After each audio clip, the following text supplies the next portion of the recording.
Ya la semana pasada comenzamos a hablar acerca de, esta es la introducción a Primera de Corintios, capítulo 1, versículo 1, en la que Pablo mismo presenta a la iglesia de Corinto.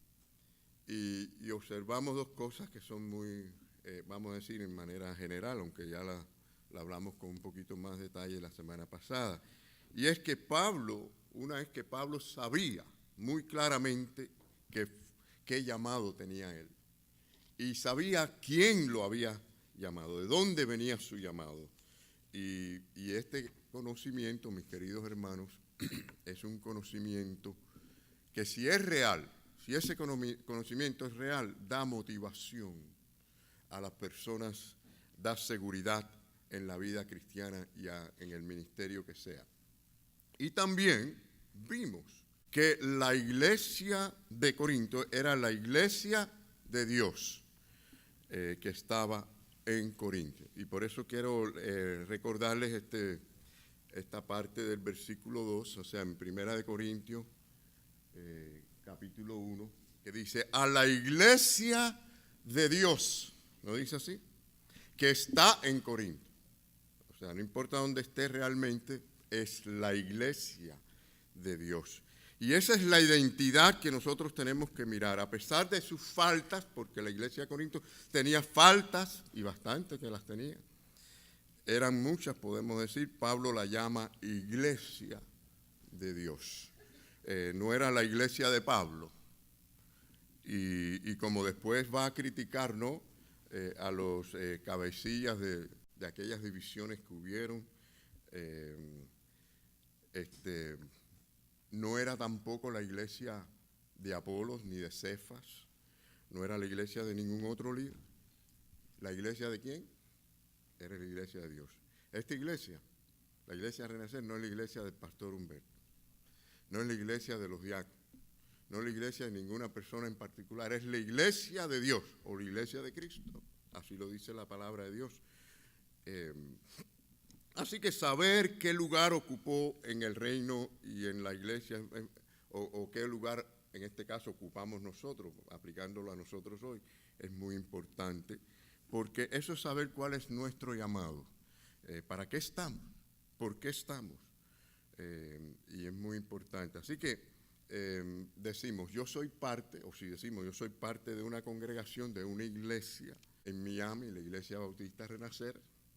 Tenemos que saber que somos la iglesia de Cristo y para qué estamos, ¿no? Usted no está aquí por casualidad, ¿no? ¿Hay alguien que cree que está aquí por casualidad? No estamos por casualidad ni porque fue un error. Es voluntad de Dios y es el llamado de Dios a que usted sea la iglesia de Cristo, la iglesia de Dios aquí con un propósito. Entonces tenemos una pertenencia espiritual, pero también, claro que hay un lugar geográfico. Estamos en la pequeña Habana, en la Iglesia Bautista Renacer, ¿no es así?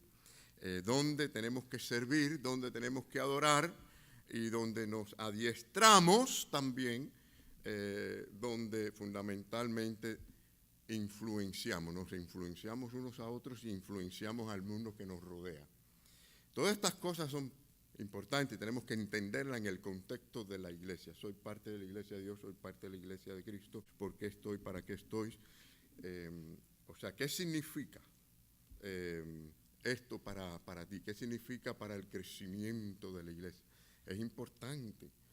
Alguno puede decir, bueno, pastor, ¿cómo que no? Yo siempre oro por la iglesia a Renacer. Yo siempre oro para que Dios bendiga a la iglesia crezca y todo salga bien. Eso es bueno. Claro, gracias, hermano, si usted está orando y siga orando. Pero no me refiero a eso. No me refiero a que simplemente oremos por un milagro. Yo me refiero a que si nosotros somos la iglesia de Cristo, tenemos que accionar y hacer la obra que Dios nos mandó. Porque eso indica que de verdad tenemos fe cuando oramos. La oración de fe nos guía a la acción, ¿no creen ustedes, hermanos? Si nosotros oramos para que otros hagan y uno debe de servir y hacer, eso no es agradable al Señor. Tenemos que ver que somos agentes de transformación. La iglesia de Cristo está para hacer esa obra, para que el Señor transforme las vidas de otras personas. Hermano, yo creo que el diablo se mete en todo. ¿No creen ustedes que se mete en la iglesia? Miren, se mete en las oraciones. Y él sabe cómo hacer que las oraciones se conviertan en oraciones egocéntricas y egoístas. Que la gente nada más estén preocupados y oren nada más por sus problemas. Y cuando él logra eso, ya usted está cerrado en un círculo en que usted se convierte en una persona inútil para la obra del Señor. Usted no se preocupa por el que está perdido, usted no se preocupa por el vecino, no se preocupa por los que estén en esta zona, por los hermanos de la iglesia, por los enfermos. Usted no se preocupa quizás ni por su vida espiritual porque está orando por problemas. Porque si lo vamos a medir bien, a veces que no nos preocupamos tanto por cómo está mi condición. Y Señor, ayúdame a ser más semejante a Cristo. Así que el diablo sabe cómo manipular a veces estas cosas y meterse y crear todas estas separaciones, porque esa es la manera de desviarnos, ¿no? Y tenemos que estar claros de que estamos en una guerra espiritual, ante una guerra espiritual. Estamos batallando día a día con los deseos carnales, con la obra del diablo contra la obra de Dios. Todas estas cosas las tenemos por delante que debemos considerar, pero entendamos por qué estamos en este lugar. Si estamos con un propósito. Y bueno, en aquel tiempo del apóstol Pablo, la gente pagana, ustedes saben una cosa que dijeron la gente pagana en aquel tiempo del apóstol Pablo. Ellos dijeron de él, yo sé que van a decir, no, pastor, pero el apóstol Pablo es un hombre excepcional, yo entiendo, pero algo de esto debe haber entre los cristianos. Dijeron, este hombre está trastornando al mundo entero. ¿Recuerdan esa parte? Esto, vaya, no era para que lo tomaran de una forma tan literal de que todo el mundo se había convertido, algo de eso, no, pero sí que estaban influenciando en todo el mundo alrededor. Y la pregunta que debemos de hacernos aquí en esta introducción es, ¿estoy influenciando al mundo que me rodea? Ese es el mundo entero de tu vida. ¿Cuál es el mundo tuyo? Tu trabajo, alrededor de tu vecindario, la iglesia, alrededor de la iglesia. Todas estas cosas, ¿estoy yo influenciando? Ojalá que la gente diga, ojalá que el mundo diga, oye, esta gente ahí de Renacer están trastornando a todo el mundo ahí en la pequeña Habana. Ojalá dijeran algo así, ¿no? Que estamos afectando positivamente a nuestro mundo. Quizás hemos perdido, o muchos hemos perdido, la visión o la pasión por llevar el evangelio a los perdidos. Hermanos, ¿no es esa la misión de la iglesia? ¿No es esa la gran comisión de la iglesia? Los veo muy callados. Miren, la gran comisión de la iglesia no es para los diáconos de la iglesia. La gran comisión de la iglesia no es para los pastores de las iglesias. ¿Para quién es la gran comisión de la iglesia? Para todos los creyentes, de llevar el evangelio al mundo. Miren, si yo tengo una lámpara que tiene, digamos, 5 bombillos y un bombillo no le enciende, puede ser que con el tiempo me adapte a los 4 bombillos y me parezca que está bien, pero ¿qué va a pasar cuando yo un día diga, voy a poner el otro bombillo y lo pongo y enciende? Me doy cuenta de que qué bonito alumbra, mucho más. ¿No es así, hermanos? No seamos nosotros uno de esos bombillos apagados. Si usted es de la iglesia de Cristo, usted tiene que alumbrar. No haga que la iglesia del Señor esté media apagada o un poquito más apagada. No, alúmbrela sirviendo con sus dones, talentos, de todo lo que tenga para la obra de Cristo. Yo les pregunto, ¿vale la pena servir a Cristo? ¿Vale la pena dar la vida por Cristo? ¿Sí o no? Entonces, hermanos, consideremos. ¿Saben que Charles Spurgeon dijo en una ocasión que hacer prosélito, que aparentemente es algo bueno, ¿no? Hacer prosélitos es una obra digna de un fariseo. Pero nuestro propósito debe ser llevar a los hombres a Dios. Porque la gente puede convertirse a una denominación, a una filosofía de creencia, ¿verdad? convertimos a la gente al cristianismo, pero realmente no son convertidos por Dios. El asunto es llevarlos a Dios. Ahora, ¿estamos conscientes de la responsabilidad que tenemos para hacerlo? Pues esto no es cuestión de que usted le diga a alguien, mira, venga a la iglesia, es bueno, o que Cristo salva, que usted también lo ejemplifique y le vean en usted algo diferente y que esto de verdad impacte la vida de otras personas. Hermanos, ¿cómo ustedes ven este asunto de la iglesia de Dios? Como dice aquí, pues esa es la forma que él lo dice, iglesia de Dios, en las sociedades. ¿No está mejor Miami con más iglesias de Dios? ¿Sí o no? Es decir, lo que pasa es que hay muchas iglesias que no podemos decir que todas son de Dios, pero yo creo que si la iglesia es de Dios tiene que tener influencia positiva en el barrio que esté, en la zona que esté, en el lugar que esté. Así que esto es un asunto importante a considerar, porque si la iglesia de Dios está, vamos a decir, en un lugar y no hay ningún tipo de influencia, algo mal está con esa iglesia, algo no está bien. Hay algo que no está bien allí, que está funcionando mal, pero si es de Dios, hermanos, tiene que ser para bien, para influencia. Ahora, ¿de qué vale que nosotros digamos, por ejemplo, que aquí en esta nación, pues muchas veces oigo decir, esta es una nación de creyentes, una nación cristiana, porque mayormente, o porque hay un cristianismo muy grande? Ahora, ¿de qué vale decir todo eso si vemos que cada día estamos peor moralmente, espiritualmente? No podemos decir eso, ¿sí? Ahora, si la iglesia de Cristo se aviva, va a haber una influencia, va a haber algo positivo en este mundo alrededor donde estamos. Así que pensemos seriamente en esto. Yo creo que debe ser siempre una prioridad, que no cambiemos las prioridades, ni en nuestras oraciones, ni en nuestra manera de vivir, ni en nuestros compromisos. Las prioridades donde deben de estar. ¿Quiénes somos? Somos la iglesia del Señor y estamos para servirle, para adorarle, para hacer la obra de Cristo donde nos ha puesto. No olvidemos nunca esto. Bueno, Pablo dice, Cristo, esto es ahora en Colosenses 1:27, dice, Cristo en nosotros, pero tiene que ser Cristo en nosotros. Si Cristo no es en nosotros, no, lo segundo no existe. Pero cuando es Cristo en nosotros, de verdad, la esperanza de gloria, no solo la tenemos nosotros, sino la esparcimos por todos lados. Esto es una realidad. Pero si mi vida no cambia, mi ambiente alrededor ni se entera.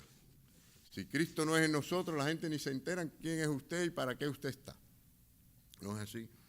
Así que, hermanos, no nos engañemos. No nos engañemos a nosotros mismos. No caigamos en un ambiente cómodo. No. Ojalá que el Señor nos haga incómodos y nos estremezca y nos haga ver qué nos falta a nosotros en nuestra vida espiritual. En primer lugar, en esta mañana, nuestra identidad personal. Habíamos visto que tenemos una identidad como iglesia, ¿no? Iglesia de Dios, claro, aquí en este caso la pequeña Habana, ¿no? La iglesia Renacer. Y según el texto, Pablo le escribe a aquellos que están allí en Corinto, que llega hasta nosotros hoy. Pero miren cómo dice la palabra. A los santificados en Cristo Jesús, llamados a ser santos. Vamos a detenerlo ahí por un momento, quizás por el tiempo que nos queda. Viendo el problema que había en aquella iglesia, competencia de líderes, toda esta serie de cosas, otros problemas también que había de moralidad y todo, ¿no? Pero notamos que él se dirige a todos los que son de Cristo, y él los llama los santificados. Él no tiene que decir quién es y quién no es, pero los que son, los santificados en Cristo. Y por supuesto que es por la obra del Señor Jesús. Ahora miremos esto de los santificados. Lo primero que vemos es que está la santidad posicional, y estos son los santificados. Hay que tener la santidad posicional. Bueno, aquí se nos dice algo de lo que somos, ¿no? Algo de nuestra identidad. Tiene que ver con la posición que nosotros tenemos ante Dios por medio de Cristo. Es decir, los corintios o los creyentes en aquella iglesia, como en esta, como en cualquier iglesia, hermano, no importa en qué parte del mundo esté, los verdaderos son santificados en Cristo Jesús. lo que indica que a pesar de que habían problemas en aquella iglesia, él considera que todos los verdaderos creyentes eran de la iglesia de Dios y eran santificados. Así que nosotros, como cada convertido, posicionalmente es santificado en Cristo. Usted, si es creyente verdadero, usted es una persona santificada en Cristo. Qué bonito suena eso, ¿eh? Pero bueno, eso tiene un significado importante. La palabra santificados aquí es en un participio perfecto, lo que implica que es algo que se hizo, que ya fue hecho, y en este caso en el Calvario, el Señor Jesús lo hizo, aunque su efecto perdura hasta hoy y hacia el futuro, ¿no? Fuimos hechos santos. En cuanto a nuestra posición, el Señor nos ve como sin manchas, porque Cristo nos limpió, Él no nos puede ver de otra manera, no nos acepta. Eso es en cuanto a nuestra posición. No se olvide nunca de eso. Es importante que usted sepa cuál es su posición en Cristo, en el Señor, a través de esa obra redentora del Señor Jesucristo. Tiene que ver con nuestra posición. Si somos de Cristo, somos cristianos, y si somos cristianos, hemos sido santificados. Y otra manera de verlo es que posicionalmente salimos de un contexto mundano en cuanto a lo espiritual, de una esfera espiritual, y pasamos a otra, o sea, de las tinieblas a otro contexto, a la esfera donde nos relacionamos con Dios. Esto es muy importante saberlo, y esto habla de santidad posicional, porque ahora el que está en ese ámbito donde Dios habla, donde Dios se comunica, donde recibimos las cosas de Dios, donde hay comunicación con Dios, habla de la posición nueva que tenemos en Cristo. ¿Cuándo ocurre esto? Cuando la salvación ocurre. Es cuando Cristo o el Señor, por su gracia, nos da la salvación. Cuando la persona es convertida, cuando hay un nuevo nacimiento, somos posicionalmente santos. Ahora, de modo que si eres convertido, puedes decir, y puedes alegrarte en esta mañana, de que en esta mañana puedes decir, soy un santo, soy una santa. Celebro la comunión hoy con los santos. Bueno, alguien me dirá, pero pastor, esta bestia peluda que tengo aquí al lado es un santo. Bueno, miren, yo no estoy diciendo que todas las personas son convertidas. Yo no estoy diciendo en las iglesias, eso no es un asunto mío decir quién y quién no es, ni averiguarlo, ¿verdad? El Señor sabe. Pero sí la Biblia declara, no lo declaro yo, que el que está en Cristo, aunque tenga cierto nivel, porque van a haber diferentes niveles espirituales, es santo. El Señor lo ve en dos categorías, los que están y los que no están en Cristo. Y los que están en Cristo los llama posicionalmente santos. No es que sean perfectos, porque ahora vamos a ver la definición de esta palabra. Tenemos ese concepto equivocado, que un santo es aquel que no comete nunca un pecado. No, si no, la iglesia no fuera llamada santos. Es importante entender esto. Bueno, la palabra santo quiere decir apartado. La palabra que se usa aquí en griego quiere decir separado, apartado pero no en un vacío, sino con un propósito. Es apartado por alguien, por Dios, para alguien, para el Señor, para vivir, para agradarle a Él. Apartado de un contexto espiritual y nos posiciona en otro contexto espiritual, cuyo centro es nuestro Dios. Así que vemos que uno es el mundo de las tinieblas, y el otro es Satanás es el príncipe de ese mundo, y el otro es donde Dios reina, donde Él nos coloca, donde Él es el centro de nuestra vida. Así que la palabra de Dios nos dice que hemos sido trasladados de un lugar a otro. ¿Sabía usted esto? El que es santificado, el que está en Cristo, ha sido trasladado de una esfera a otra. Miren en Colosenses 1:13 como lo dice.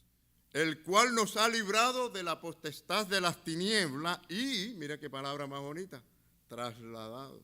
Nos ha colocado en otro lugar, en otra esfera. ¿Dónde está el hombre? Anteriormente no es libre, como algunos creen, no es tan libre. el cual nos ha librado, hemos sido librados. La verdad os hará libre. Pero el hombre no es tan libre como quiere decir. Es decir, en cuanto a lo espiritual, en cuanto a la relación con Dios, está destituido de la gloria de Dios. Y dice Romanos 3, no hay quien busque, no hay quien entienda. Esto ocurre cuando el hombre es librado de esa esclavitud en su naturaleza. Entonces, hemos sido trasladados al reino de su amado Hijo, dice la palabra. Así que existen dos reinos espirituales, el de Satanás y el de Cristo. El primero le llama el mundo, ¿no? Ese es el reino del mundo. ¿Cuál es el reino del mundo? La gente que están ahí son las que no siguen a Cristo, siguen sus deseos. Ese es el reino del mundo, ese es el reino de Satanás. Por eso Cristo dijo palabras duras. Vosotros tenéis a vuestro padre, el diablo. Y eso fue duro para aquella gente, porque ni eran satánicos, ni eran religiosos. Pero miren qué cosa tan interesante. El Señor dice, aquí no hay término medio. O estás con Cristo o no estás con Cristo. Y si no estás con Cristo, estás en tinieblas, punto. Por eso el Señor dijo, el que no es conmigo, contra mí es. Alguno dirá, pero es que yo no estoy en contra de la obra del Señor. No, es que no estás con Él y por eso estás en contra. Porque Él dijo, el que no es conmigo, contra mí es. Y miren, por eso a Cristo lo odiaron tanto y lo mataron. Por eso a los apóstoles los odiaron tanto y los mataron también, porque el evangelio es duro. El verdadero evangelio lo exige todo, ¿no? Y el reino de Dios habla de un nuevo estilo de vida. Hay una esfera nueva, dijimos, espiritual, hay un nuevo rey, hay un reinado, es decir, Cristo reina en nosotros y nos aparta para Él, para que ahora con gozo, con alegría, con visión podamos servirle. Es decir, es como que aquel que está en la oscuridad y de pronto ve la luz y va corriendo hacia el lugar donde puede ver. Así es el hombre que recibe la luz de Cristo. Voluntariamente va corriendo hacia el lugar que el Señor, a esa posición donde somos santificados. Así que vemos que está esta nueva posición, pero no es una posición rígida, no es una posición tiesa, no es una posición inoperante. Esa posición en Cristo tiene su efecto, ¿no? Es como causa y efecto. Es decir, si estamos en la posición de haber sido santificados, vamos hacia una vida de servicio, de agradar a Dios, de amarlo, de honrarlo. Así que entendamos esto, mis queridos hermanos, y entendamos también que Satanás siempre ha sido un imitador perverso de las cosas de Dios. Y desde que él cayó, es decir, antes de su caída, él conocía acerca del reino de Dios, es decir, cómo funcionaba, cómo era la organización, y él imita las cosas de Dios. Y leemos la historia bíblica, vemos que Satanás quiso ser igual a Dios. Subiré y seré como el Altísimo. Y lo que él de verdad deseaba era que lo adoraran a él como Dios era adorado en su reino. Y si nosotros vemos eso es precisamente lo que ocurre con la persona que no es de Cristo. La persona que no sigue a Cristo, que no es de Cristo, anda, o cuando éramos antes de la conversión, obedeciendo y siguiendo la voluntad de ese enemigo tan terrible y tan perverso. Así que, hermanos, entendamos eso, que cuando luego viene la luz, no hay tinieblas, hay una nueva esfera. Esos son los santificados, Entonces, si pasamos del mundo al reino de su Hijo amado, como dice la palabra, ahora somos santos para Él, para servirle a Él para siempre. Y por eso nos movemos ahora hacia esa parte de la santidad práctica, porque hablamos de los que hemos sido santificados en nuestra posición, pero eso debe llevarnos a nosotros a vivir una vida en la práctica, en la manera en que pensamos, sentimos, andamos, hacemos, santa. Y ahí es donde está el crecimiento del creyente, del verdadero creyente. Es decir, que si miramos esto, tenemos que examinarnos a nosotros mismos según la palabra de Dios para ver dónde, en qué contexto espiritual tenemos que santificarnos. Y la palabra del Señor nos habla de esto y le llamamos santidad ética o es ser santo en la práctica, ¿no? Llamados a ser santos. Y esta es la parte que dice los santificados y después dice estos santificados, ¿qué dice? Llamados a ser santos. Esa es la práctica. Una es la posición, el otra es la práctica. Anterior a eso, los santificados, llamados a ser. Los santificados, como les dije, en términos de lo que ya sucedió, la obra que Cristo, donde nos colocó, hacia donde tenemos que ir en la práctica. De lo que somos por dentro hacia afuera totalmente. O sea que no solo ya somos santos posicionalmente, sino que estamos llamados a ser prácticamente, en la práctica. Así que, hermanos, una cosa afecta la otra. No se puede estar en Cristo y ser idéntico a no estarlo. No sé si eso tiene sentido, lo que estoy diciendo. ¿Entienden lo que estoy diciendo? No se puede decir estoy en Cristo, soy un santificado y mi vida es perversa y ando con los pensamientos donde no deben y haciendo de las cosas que no debo. Y a veces que no entendemos que estos conceptos y nos engañamos a nosotros mismos cuando en aquellos que ya somos podemos purificar nuestros corazones aún más. Y esto debe motivarnos. Yo creo que motiva a todo verdadero cristiano. Bueno, la palabra de Dios motiva al verdadero cristiano.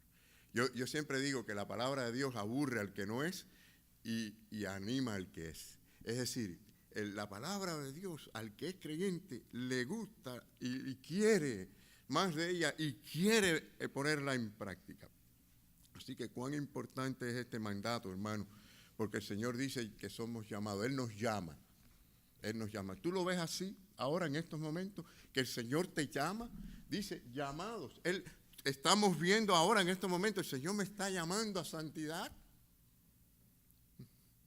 Es palabra de Dios. Cuando Dios dijo, sea la luz fue hecha. Y cuando Él dijo, sean santos, porque yo soy santo, esto es lo que Él espera del pueblo, de su pueblo, ¿verdad? Dice la palabra de Dios, miren, cuán importante es la santidad. Dice Hebreos 12:14. Seguir la paz con todos, esto es importante, ¿verdad? Y para esto tenemos que tener paz con Dios. Si usted no está bien con Dios, usted no va a estar bien con la gente. Hay que tener paz con Dios. Pero miren, y la santidad, hay que seguirla. Esto es la vida práctica del creyente. ¿Y saben lo que dice a continuación? Dicen, lo que está diciendo es que el que no tiene esto en la posición no lo tendrá en la práctica y el que no lo tiene en la práctica no es del reino de los cielos. Dice, sin la cual nadie verá a Dios. ¿Entendió eso?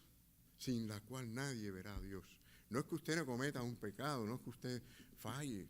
Para eso nos arrepentimos, pero nuestra vida se trata de agradar a Dios, de buscar las cosas que Dios quiere para nosotros, de evaluarnos constantemente nuestra vida espiritual, cómo estamos viviendo delante de Dios. ¿Cuántos creemos aquí que a Dios le vamos a rendir cuenta? Hay gente que piensan que no piensan en eso, punto. No piensan en eso. Yo me he dado cuenta que hay una diferencia cuando la gente ve que hay cámaras. Lo mismo en las calles que en los lugares, cómo se portan la gente, ¿no? ¿Qué cambios hay, no? Cuando la gente se llevaban la roja o medio que doblaban mal, ahora ven la cámara, cómo actúan, frenan, paran y saludan la cámara algunas veces y doblan. ¿Qué cambio cuando saben que lo están mirando, no? Pero ¿sabes qué? El Señor nos está mirando, ¿cuándo? Siempre. En todo momento nos está viendo. Y no es que está viendo lo que hacemos por fuera, es que está viendo lo que hay aquí adentro, en el corazón, sabe todo lo que estamos sintiendo. Entonces, miren, está también la oración de Jesús al Padre. Miren lo que Jesús le pidió a su Padre. Le dijo en Juan 14:17, santifícalos en cuanto a la práctica. Él dijo, santifícalos, porque ya eran salvos. Fíjense que cuando dice santifícalos, porque ya eran de Él. Santifícalos en tu verdad. Tu palabra es verdad. ¿Usted entendió esto? Usted no puede alcanzar ningún nivel de santidad si usted no se agarra de la palabra de Dios para ponerla en práctica. ¿No? Usted puede caer en un error de biblicismo, conocer mucha Biblia, mucha teología, mucha doctrina. ¿Y de qué le vale si usted no lo pone en práctica, si su vida espiritual no cambia? ¿No? Hay muchos tipos, muchos ismos que pudiéramos decir que son peligrosos en la vida del cristiano. No sé si mencionar algunos de ellos ahora, pero por ejemplo se me ocurre el socialismo, no socialismo comunista, ¿no? El socialismo de venir a la iglesia porque yo me siento tan feliz de ver a mis hermanos y el grupo de hermanos que yo conozco. Pero ¿qué pasa si uno tras otro se tienen que mudar a otro estado y uno se casa y se va, y cuando venimos a ver nos quedamos con un grupito que no era con el que socializábamos? Aquel ministerio que estaba allí para solteros, ahora el nuevo pastor que vino, que yo no conozco, lo quitó por asuntos de finanzas, y ni eso pues tengo ahora, sino un grupo de gente, matrimonio, gente de todas las edades, mucha gente mayores, y no me relaciono con ellos. ¿Qué pasa con ese hermano? Poquito a poco empieza a dejar de ir a la iglesia, porque su compañerismo no era con Cristo. Porque si hubiera sido con Cristo, ama a esos hermanos, porque es la iglesia de Dios y es el lugar donde Dios lo puso, y allí va a servir y ayudar a echar para adelante esa obra. Muchas veces venimos a la iglesia con ideas equivocadas.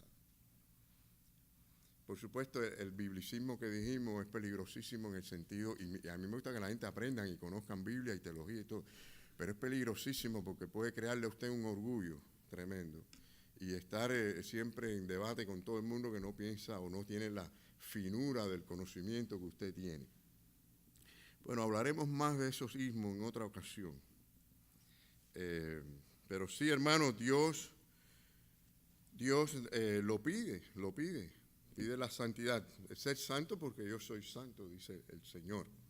El Espíritu Santo es el que nos ayuda a esa obra. Él es el Espíritu Santo, Espíritu de Dios, nos guía a la santidad, a producir ese fruto. Miren en Primera de Tesalonicenses 2:13. Pero nosotros debemos de dar siempre gracias a Dios respecto a vosotros. Miren cuán agradecidos debemos estar de lo que nuestra posición en Cristo, lo que somos, lo que el Señor ha hecho.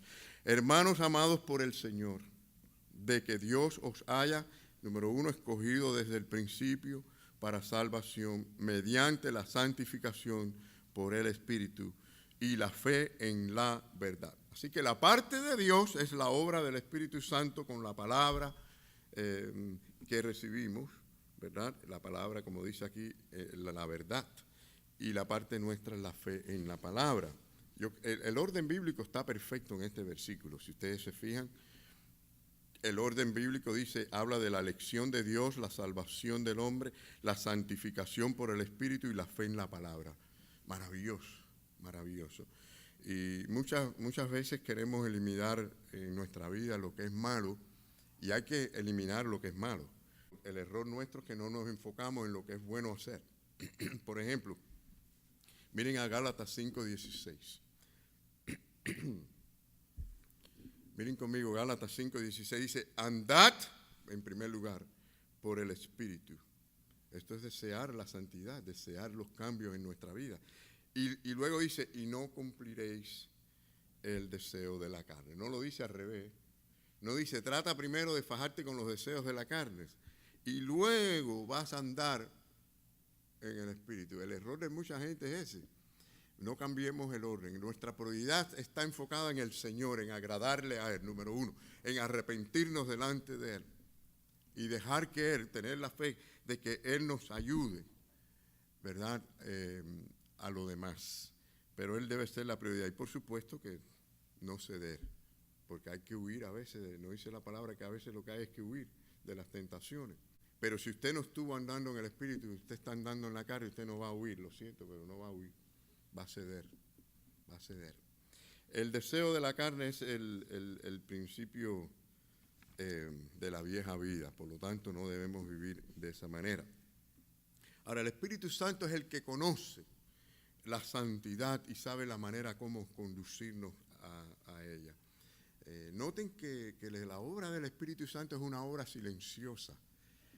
Notamos en las Escrituras que el Espíritu Santo no busca la atención para sí, sino hacia el Hijo, igual que el Padre hacia el Hijo. Y es una falsa doctrina, y existen por todos lados, en que se le da la atención al Espíritu Santo. Incluso hoy en día hay gente que le oran al Espíritu Santo, hay gente que le cantan al Espíritu Santo. Es decir, toda esta serie de cosas que vemos que no es la fijación bíblica.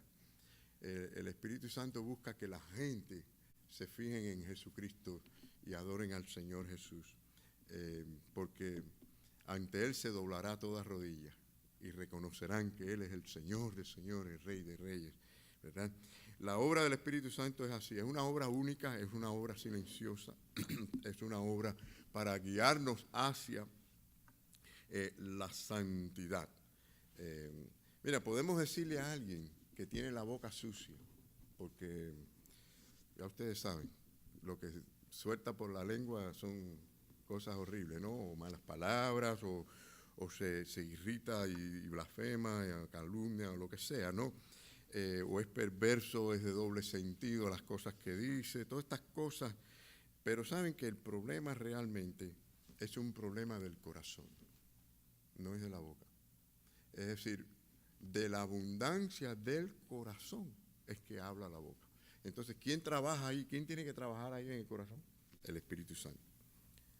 Y yo quiero preguntarte ahora cuál es el tesoro de tu vida, porque según ese tesoro, así va a seguir tu corazón, ¿no? Dice la palabra del Señor. ¿Qué es lo que más tú aprecias en tu vida? Ese es tu tesoro.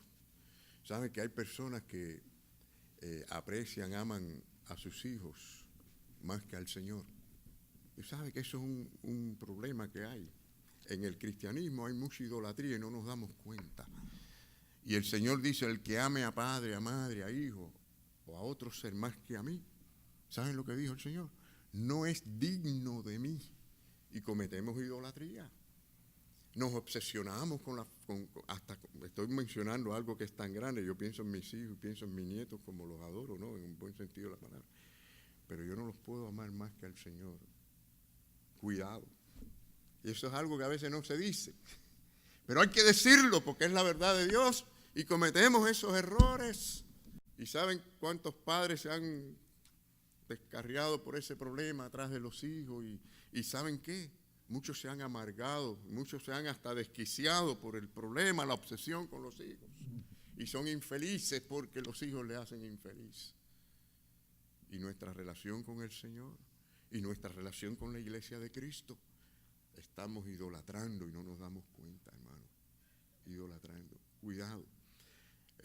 Alguien dijo una vez que en la iglesia misma se cometen tremendos actos de idolatría. Y yo lo creo. Muchas veces idolatramos y no nos damos cuenta. Algunos, bueno, con otras cosas, otras cuestiones.